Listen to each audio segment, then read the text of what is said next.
Now each visitor shall confess the sad valley's restlessness.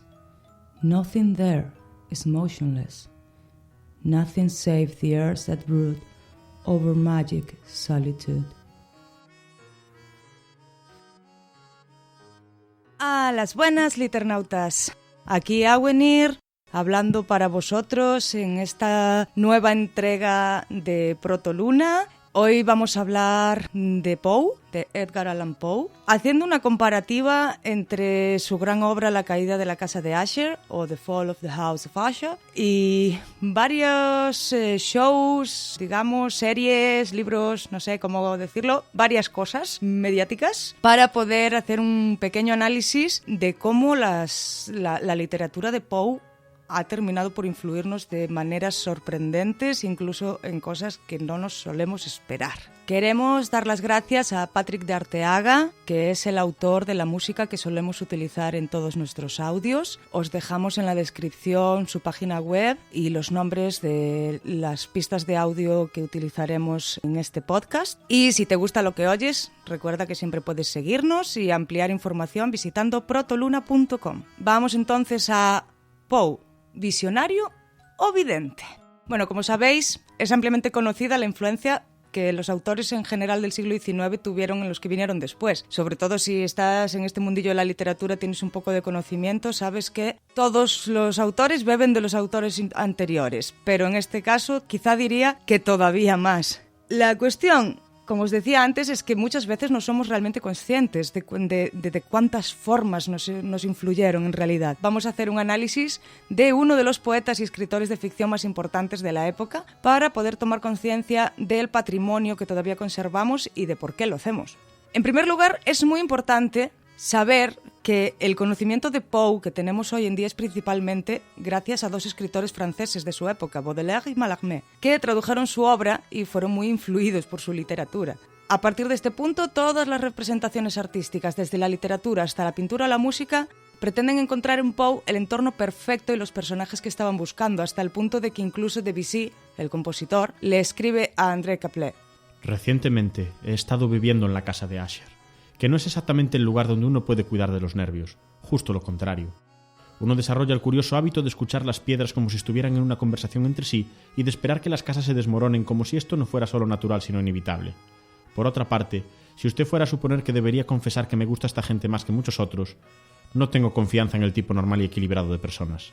Tenemos muchos otros ejemplos de personas que fueron influidas por el trabajo de Poe, como Hawthorne, Faulkner o Thomas Mann. Pero sus logros no se detuvieron ahí, porque no solo influyó a la gente, sino también previó muchos otros avances en las artes e incluso en la ciencia, lo cual vamos a explicar con esta otra cita.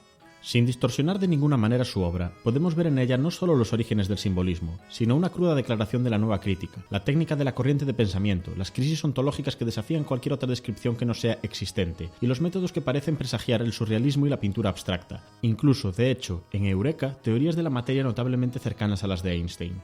Como podemos ver, fue un autor adelantado a su tiempo hasta cierto punto. Después de esto, lo siguiente que vamos a poner en vuestro conocimiento son algunos de los ejemplos de tiempos más cercanos que pueden mostrar la influencia y el fuerte patrimonio de la literatura de Poe en otras artes. En este caso, vamos a hablar de una novela, una película, una miniserie y una serie, viajando a lo largo de los siglos hasta nuestros días y nuestra concepción real de los aspectos más característicos de su literatura. Y como os he dicho antes, vamos a tomar como referencia el relato corto La caída de la casa de Usher. Y ahora, sin más rodeos, te invito a seguir escuchando. Capítulo 1. Drácula, de Bram Stoker. Uno de los ejemplos más claros de la herencia de Poe que tenemos en nuestra literatura son las llamadas novelas de terror, novelas vampíricas, tienen diversos nombres, como sabéis, y el primer ejemplo de esto incluye ambas clasificaciones. Es en realidad el primero de su género, habiendo sido escrito solo 48 años después de la muerte de Poe. La novela Drácula presenta el mito del vampiro en la literatura y parece ser, como veremos, una clara derivación del personaje de Roderick Usher, aunque Stoker nunca dijo que esto hubiera sido intencionado. La historia de Drácula, como muchos sabéis, trata sobre un hombre que después de perder a su amada, pacta con algún tipo de fuerza oscura, que normalmente se llega a la conclusión de que es el diablo, con el fin de no morir para poder esperar hasta encontrarla de nuevo a través de la reencarnación. A consecuencia de esto, se vuelve inmortal y tremendamente poderoso. Como características de personalidad tenemos que es muy sensible y cultivado, siempre tiene aspecto de miembro de la clase alta, en realidad, como sabemos, se dice que es un conde, solemos llamarlo conde Drácula, es muy educado y le gustan la música y el arte, aunque solo tiene una necesidad irrefrenable, que es la de alimentarse con sangre, y nunca puede abandonar su tierra. Para viajar lleva consigo tierra de su lugar de origen, como que se la lleva a todas partes. En este primer acercamiento podemos encontrar ya las primeras similitudes. La palidez, ahora espantosa de la piel, y el ahora milagroso brillo del ojo, por encima de todas las cosas, me sorprendió e incluso me asombraba. El pelo de seda, también, había sufrido al crecer indomado y, en su textura de telaraña salvaje, flotaba en lugar de caer sobre la cara. No podía, ni siquiera con esfuerzo, conectar su expresión arabesca con cualquier idea de simple humanidad. Las similitudes en su situación y vida las vamos a discutir más adelante, pero ahora vamos a prestar atención al hecho de que esta es la descripción típica que cualquiera de nosotros podría hacer de una criatura que ha estado viviendo en nuestra literatura durante muchos siglos, que es, como hemos dicho ya, el vampiro. En este caso no podemos afirmar claramente que Roderick Usher sea un vampiro, porque le falta, o al menos eso parece, nunca se nos menciona, la característica principal, que es la necesidad de sangre. Pero en lugar de eso, podemos encontrar en este corto extracto las principales características físicas del vampiro en la novela romántica y gótica, y por supuesto también en Drácula. Es una persona siempre torturada en su mente por razones desconocidas, con una intensa sensibilidad y dulzura, su agonía solo es amansada por la música y tiene mucho miedo a la luz. Continuando con las descripciones, podemos encontrar similitudes también entre sus estilos de vida e incluso sus hogares. Usher es una persona muy cultivada, le gusta escuchar música y leer, como lo hace Drácula, pero en el caso de Usher podemos notar quizás alguna anomalía en su lectura, por ejemplo. Su principal deleite, sin embargo, fue encontrado en la lectura de un libro extremadamente raro y curioso en el Cuarto Gótico, el manual de una iglesia olvidada, el Vigiliae Mortuorum Secundum Corum Ecclesiae Maguntinae. Tomando esto como ejemplo, podemos ver el tipo de literatura que tiende a leer, un tipo de literatura muy oscura y clásica que concuerda con su mente oscura y torturada. Al mismo tiempo, hay que mencionar la relación, entre comillas, entre este tipo de personajes y su casa, siendo estos, en la mayoría de los casos, una representación física de las emociones y transformaciones de sus propietarios. Para hacernos una idea, vamos a echar un vistazo a la descripción de las casas de Usher y Drácula, ya que estamos hablando de ellas en este momento. Su característica principal parecía ser la de una antigüedad excesiva. La decoloración de los años había sido enorme. Los hongos diminutos sobredimensionaron todo el exterior, colgando en una fina red enredada de los aleros. Sin embargo, todo esto estaba lejos de cualquier deterioro especialmente importante. Ninguna porción de la mampostería había caído, y parecía haber una incoherencia salvaje entre su adaptación todavía perfecta de las partes y la condición desmoronada de las piedras individuales. En esto había mucho que me recordaba la espesa totalidad del viejo trabajo de madera que se ha podrido durante largos años en alguna bóveda descuidada, sin perturbaciones por el aliento del aire externo. Más allá de esta indicación de la decadencia extensa, sin embargo, la construcción daba pocas muestras de inestabilidad. Tal vez el ojo de un observador escrupuloso podría haber descubierto una fisura apenas perceptible que, extendiéndose desde el techo del edificio por el frente, se dirigía por la pared en una dirección en zigzag, hasta que se perdía en las turbias aguas del estanque. En el caso de la mansión de Drácula, no tenemos una descripción detallada en la novela, pero en la película sí. Si vemos el momento en el que Jonathan Harker llega allí, podemos percibir casi las mismas características en la casa. Pero lo que es más importante, ambas casas provocan los mismos sentimientos en las personas que las miran. Miré la escena que tenía ante mí, sin limitarme a la casa, y las sencillas características paisajísticas del dominio, más allá de las sombrías paredes, más allá de las ventanas vacías que parecían ojos, más allá de unos pocos montones de juncos, y más allá de unos pocos troncos blancos de árboles en descomposición, con una depresión total del alma que no puedo comparar con ninguna sensación terrenal más apropiadamente que con el sueño posterior del deleite que produce el opio, el amargo lapso en la vida cotidiana.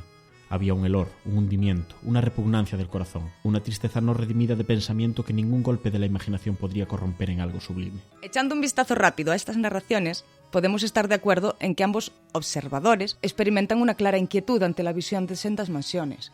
Me quedé en silencio donde estaba, porque no sabía qué hacer. De campana o de timbre no había señal. A través de estas paredes, frunciendo el ceño y las aberturas oscuras de las ventanas, no era probable que mi voz pudiera penetrar. El tiempo que esperé parecía interminable, y sentí dudas y temores amontonándose sobre mí. ¿A qué clase de lugar había llegado? ¿Y entre qué clase de gente? ¿Qué clase de aventura sombría era en la que me había embarcado? ¿Era un incidente habitual en la vida del aprendiz de un abogado enviado para explicar la compra de una propiedad londinense a un extranjero? Y para que esta sensación sea lo suficientemente clara para nosotros, incluso podemos tomar como referencia la imagen de la película Drácula de Bram Stoker, filmada en 1992 por Francis Ford Coppola, que tenéis en el artículo del blog, de la web. En ella podemos ver la llegada de Jonathan Harker y ver realmente el aspecto de la mansión y los sentimientos que provoca incluso nosotros como meros espectadores de la película. Y para terminar con esta novela, vamos a establecer una relación final entre Madeline, la hermana de Asher, y Lucy, la amiga de Mina, que es transformada en un vampiro por Drácula. Mucha gente podría decir que no existe ningún tipo de relación entre ellas, pero vamos a los hechos y ya luego a las conclusiones. Lucy se convierte en vampiro después de una misteriosa enfermedad a la que le sigue la muerte. Luego regresa de entre los muertos e intenta matar a sus allegados cubierta de sangre. En el caso de Madeline, ella sufre una enfermedad desconocida, que Asher está convencido de haberla causado él, en la que experimenta catalepsia, habiendo estado aparentemente muerta muchas veces. Y luego, cuando ella realmente se supone que muere, regresa con el fin de matar a Asher estando cubierta de sangre. No podemos decir que Madeline sea realmente un vampiro, pero tanto en el caso de Asher como en el caso de los vampiros normales podemos ver algunos precedentes y tal vez insinuaciones de ese tipo en la forma en que Poe la describe a ella y a los acontecimientos. Capítulo 2. Entrevista con el vampiro. Esa mañana todavía no era un vampiro y vi mi último amanecer. Lo recuerdo completamente, y sin embargo no puedo recordar nada antes de eso. Vi toda su magnificencia por última vez como si fuera la primera, y entonces me despedí de la luz del sol, y me propuse convertirme en lo que me convertí. Este ejemplo nos lleva a unos años más tarde, 1994.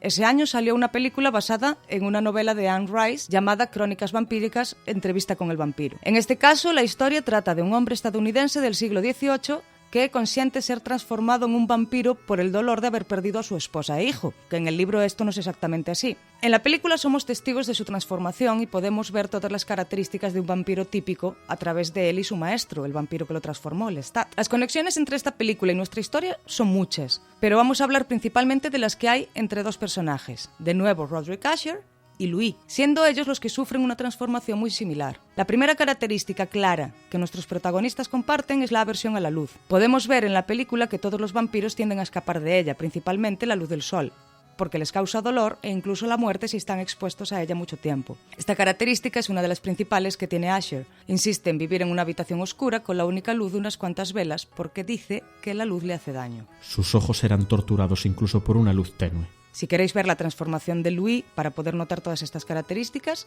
la tenéis también en forma de vídeo en el artículo del blog de la página web protoluna.com. A este respecto podemos hablar también de lo que le sucede a sus sentidos. En la película queda claro cómo los sentidos de Louis, en la escena de la transformación, se ven tremendamente agudizados. Empieza a ver todo más brillante, escuchar todos los sonidos de la naturaleza, y para Roderick Asher este punto también está muy claro. Sufrió mucho de una agudeza mórbida de los sentidos. Si continuamos leyendo este mismo párrafo, también podemos notar muchas características vampíricas en la figura de Roderick Asher, que podemos comparar con las de Louis e incluso con casi todos los vampiros de la literatura. Fue, dijo, un mal constitucional y familiar, y uno de los cuales se desesperó para encontrar un remedio. Una mera afección nerviosa, agregó inmediatamente, lo que, sin duda, pronto pasaría. Se manifestaba con una serie de sensaciones antinaturales. La comida más insípida era por sí sola insoportable. Solo podía usar prendas de cierta textura. Los olores de todas las flores eran opresivos, y no había más que sonidos peculiares, y los instrumentos de cuerda, que eran los únicos que no le inspiraban horror.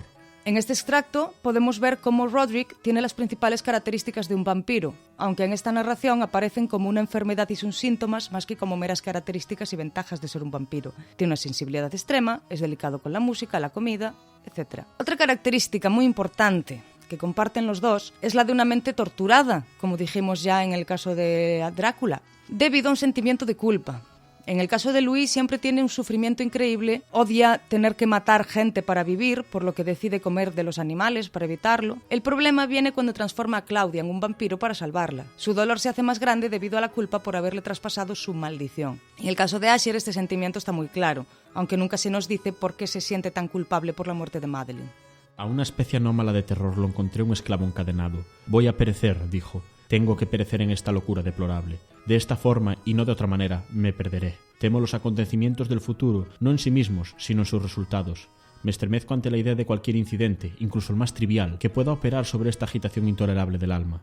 De hecho, no tengo ningún aborrecimiento del peligro, excepto en su efecto absoluto, en el terror. En esto inevitable, en esta condición lamentable, siento que el periodo tarde o temprano llegará cuando deba abandonar la vida y la razón al mismo tiempo, en alguna lucha con el sombrío fantasma, el miedo. Como decimos, la culpa de Asher está muy clara. Y si continuamos leyendo las siguientes 2 páginas, podremos ver claramente que esta culpa es causada por la pérdida de su hermana e incluso por ser responsable de ello, como hemos dicho. Siendo así, podemos hacer la hipótesis de que Roderick se siente culpable por la enfermedad y muerte de ella, en el mismo sentido que Louis se siente culpable por la condición de vampiro de Claudia. Ambos son responsables de la condición de sus hermanas, entre comillas, por ser ellos los que las transformaron en lo que son ahora. Pasemos ahora al capítulo 3, Rose Red, de Stephen King. Las casas están vivas. Esto es algo que sabemos, señales de nuestras terminaciones nerviosas. Si estamos callados, si escuchamos, podemos oír el aliento de las casas. A veces, en la profundidad de la noche, incluso se las puede escuchar gemir. Es como si tuvieran pesadillas. Una buena casa acuna y reconforta. Una malvada nos llena de inquietud instintiva. Las malas casas odian nuestra calidez y nuestra humanidad. Ese odio ciego a nuestra humanidad es lo que nos referimos cuando usamos la palabra encantada. Ahora entramos en otro tipo de literatura, que es la de terror, ya claramente, y a este respecto comentaremos las características comunes entre la miniserie Rose Red y La caída de la casa de Asher. Ambas, la mansión de Asher y Rose Red, son casas muy antiguas, casi en ruinas, pero a pesar de esto todavía en pie. La relación entre ambos propietarios es muy similar. La casa de Asher muestra las mismas características de la mente y el estado de su propietario, y en el caso de Rose Red cambia con el espíritu de Ellen Rimbauer y se está reconstruyendo continuamente. El ejemplo más claro está al final de La caída de la casa de Asher. Cuando no hay más Ashers vivos, después de la muerte de Roderick, la casa simplemente se cae, permitiéndonos también percibir el juego de palabras del título, porque con esta caída ambos sentidos del título son verdaderos. La casa se cae como edificio y la casa de Asher como familia llega a su fin también. En el caso de Rose Red no está tan claro al final, porque un miembro de la familia sigue vivo, pero sí que es cierto que él es el último miembro y que al demoler la casa rompe la maldición de la familia, como en el caso de Roderick, porque con la muerte de él se concluye que la maldición familiar se termina al no quedar nadie para continuarla. En la figura de Ellen Rimbauer también podemos ver las características de Madeline, como en la comparación que hicimos antes con Lucy. Ella es inmortal, tiene poderes sobrenaturales e incluso se la llama vampiro en una de las escenas. Y cuando Steve Rimbauer la niega, también podemos ver su aspecto real, que incluye rasgos de cadáveres y colmillos largos. Pasando ahora a nuestro último ejemplo, vamos a hablar de True Blood. Serie que lo petó hace unos años, ya ha llegado a su fin, pero nos sirve también para ver bastantes características cuanto menos sospechosas. La vamos a utilizar simplemente con una naturaleza ejemplificante, ya que es lo que nos va a servir en este artículo para ser conscientes del legado que ha quedado de Poe en el imaginario popular. Esta también se basa en una serie de libros que se llaman The Southern Vampire Mysteries. En esta serie se nos muestra lo que sería el mundo si los vampiros salieran a la luz, entre comillas, aceptando su existencia entre los mortales. Muchas características góticas se pueden ver en él y también, por supuesto, muchas de Poe. Es muy interesante el hecho de que las debilidades de los vampiros en True Blood son hasta cierto punto muy diferentes a las que estamos acostumbrados. Por supuesto, mantienen la aversión a la luz, porque el vampiro es así, y algunas de las características normales de un vampiro clásico, pero curiosamente niegan otras, como lo que es la aversión a Dios, la incapacidad de entrar en una iglesia o estar en presencia de una cruz, y también tienen diferentes debilidades según los imaginarios que leamos, como la aprensión a la plata. Digo según los imaginarios que leamos porque, por ejemplo, si leemos Drácula el origen, que se supone que está basado en los escritos que hizo Bram Stoker para llegar a lo que conocemos como Drácula, ahí sí que se dice que la plata les hace daño. Pero bueno, no es algo que suele estar en las típicas representaciones de los vampiros. Normalmente solemos poner la plata contra los hombres lobo y no contra el vampiro, pero bueno, simplemente como comentario. En este caso comparten el amor por la música y por las artes, son gente muy sensible. Pero en la serie de True Blood, lo que podemos ver son muchos tipos diferentes de vampiro, no hay como un estereotipo, sino que son realmente como si fueran una sociedad humana normal y corriente. Los hay de distintas clases sociales, suelen mantener el tipo de modales que nos recuerdan a la sociedad de clase alta, pero son gente de todos los tipos. Los hay buenos, los hay malos, los hay asesinos, los hay sensibles. En el caso de los sensibles, por ejemplo, tenemos a Bill, que está enfermo de amor, como sería el caso de Drácula, el caso de Asher si lo relacionamos, por ejemplo, con el amor por su hermana, pero esta característica la podemos relacionar, como os digo, con todos los vampiros románticos de la literatura prácticamente. Siempre han perdido a su amante, siempre sufren para siempre por ello, y empezamos, por supuesto, con el pacto de Drácula, como os acabo de mencionar. En relación también con él, podemos ver que Bill se convierte en un vampiro después de una guerra, como ocurre con Drácula, y en ambos casos la guerra es uno de los ingredientes principales en el hecho de perder a la amante y transformarse en un vampiro. Como conclusión, os puedo contar que en todo este análisis hemos podido ver lo inconscientes que somos realmente hoy en día de la rica herencia que Poe nos dejó. Si no fuera por su literatura, tal vez muchas de las cosas que tenemos hoy en día podrían haber sido muy diferentes. Y lo peor es que no se detiene ahí. Tenemos muchos otros libros, canciones, videoclips, películas, de todo. que comparte las mismas características, que tenéis, por cierto, una lista de fuentes que podéis consultar al pie del post que hemos hecho sobre este tema en el blog. Y aquí es donde entra la pregunta. ¿Era Poe un vidente, digamos, o simplemente fue un visionario que rompió los esquemas de la gente de su época y se hizo prácticamente inmortal a nivel artístico? La respuesta está en tus manos. Algunos pueden pensar que simplemente era un hombre de su tiempo, con una gran perspectiva, y otros dirán que esto fue un claro signo de la existencia de médiums y clarividentes en nuestra sociedad. Ya se sabe que conspiracionistas, empezando por mí, los hay en todas partes. La única verdad segura es que el éxito de estos rasgos y su supervivencia se debe principalmente a que, aunque las sociedades cambian, el alma y la mente de la humanidad no lo hacen. Y todas estas cosas de las que he hablado comparten una característica principal: reflejan el alma humana y sus temores internos, que siempre fueron y siempre serán principalmente los mismos. Mientras observaba, la fisura se ensanchó rápidamente. Hubo una fuerte ráfaga de torbellino. Todo el orbe del satélite estalló a la vez ante mis ojos. Mi cerebro se tambaleó cuando vi las poderosas paredes viniéndose bajo. Había un largo tumulto gritando con la voz de mil aguas, y el alquitrán profundo y húmedo a mis pies se cerró hosco y en silencio sobre los fragmentos de la casa. Así que bueno, hasta aquí el podcast de hoy. Vamos a agradecerle a Goran el habernos prestado la voz para los extractos de las obras que hemos mencionado. Ya sabéis que Goran es el otro co-creador de Protoluna, lo vais a tener hablando por aquí, lo vais a tener escribiendo en la web, podéis seguirnos en nuestras redes sociales, podéis seguirnos en Spreaker, podéis estar al tanto de la web para nuevo contenido de recursos, de blog y de todo todas las semanas. Y yo me despido aquí, deseándoos que paséis un buen día y nos vemos en el próximo podcast. Hasta la próxima, liternautas. Tomas falsas del patrimonio que han conservado. Bueno, carajo. Echando un vistazo rápido a estas... Merda.